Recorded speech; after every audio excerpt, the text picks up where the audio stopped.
Good afternoon, my name is Joe Ortiz. Today we're going to be talking about filling out a JSA, Job Safety Analysis. Something we have to do every day, it's mandatory, but it's also crucial to our safety here at work. You need to do it efficiently, more importantly, effectively. 4,679 fatal work injuries were recorded in 2014. That's a lot of people.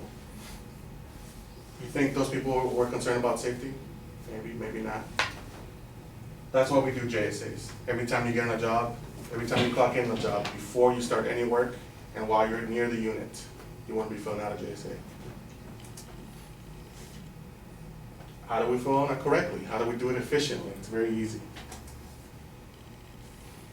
Cummins is in over 190 countries and territories across the world. So you can imagine there's a whole different variety of formats of the JSA. I've gotten to study a few different formats. I've seen a lot of different technicians fill one out differently, but all the essentials are always the same. JSA, it's more than paperwork, guys. It's not a routine. It should be thought of as a tool, just like a wrench, just like a socket. It's a tool for your safety, the safety of others, and we want to do it efficiently, right? But we want to do it effectively. That's more important. So let's get started. Top of the page, it's the easiest part, right guys? Work order, date. Why do we want to put a date on it? Because we do one every day, every time we get on a job. A job could take a few hours, it could take a few weeks, so we want to keep track of that. Who was on it? Did they note any safety concerns or risks? Did the supervisor, was he aware of it? It's very important stuff.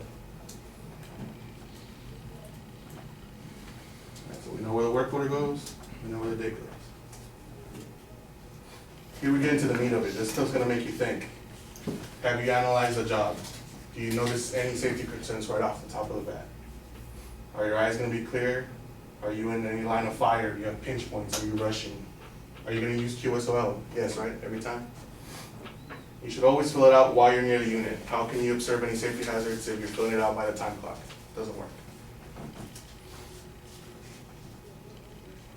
So, check them all off. Cummins employs approximately 55,000 people worldwide. That's a lot of people. So it's very important to communicate, even within our branch. You talk to your fellow tech as you're handing off a job, you let them know, hey, these steps are loose. Hey, this filter didn't come off right. This bolt's missing, now you know. You also want to write it on the JSA somewhere. If you don't get a chance to hand off to somebody, they can read it off your JSA. Very important to communicate. This section, we got ergonomics and equipment. Are you going to be lifting, pulling, pushing? Do you have the right tools? Do you know how to use the tools? Are they in good condition? Very important to go over this section. 1 in 2,000 people injure their eyes at work each day. That's a lot of people. I don't want to injure my eye. So we have PPE for that. Eyes and face protection. What's that? Goggles, face shields. Foot protection, fall protection if you need it. When do you need fall protection? Anything over 4 feet. Over 4 feet. So if you're on a fracking rig, probably need fall protection. Hand protection, hearing protection, body protection, all very important stuff.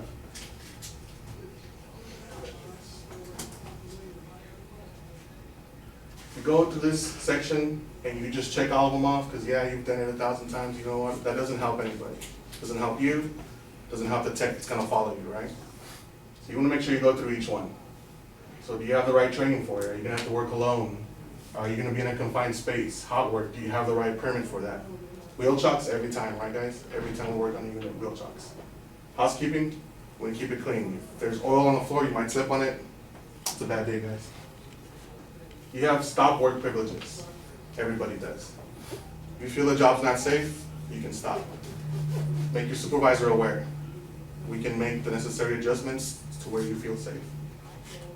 Don't be worrying about efficiency. Don't worry about the customers mad. If you can't do it safely, don't do it. If you can, you're done with your JSA. Remember, you fill one out every time you get on the job. While you're near the unit, before you start any work. Discuss any safety points with your technicians. Avoid pencil whipping, that's just putting the line right down through it. That doesn't help anybody. Add comments to your JSAs. Well, I'm not gonna be here tomorrow. Leslie's following behind me, he knows that the steps are loose or that there's oil leak. And remember, you have stop work privileges. that's in JSA, it's efficient, it's effective, but you gotta do it every time. Thanks, guys.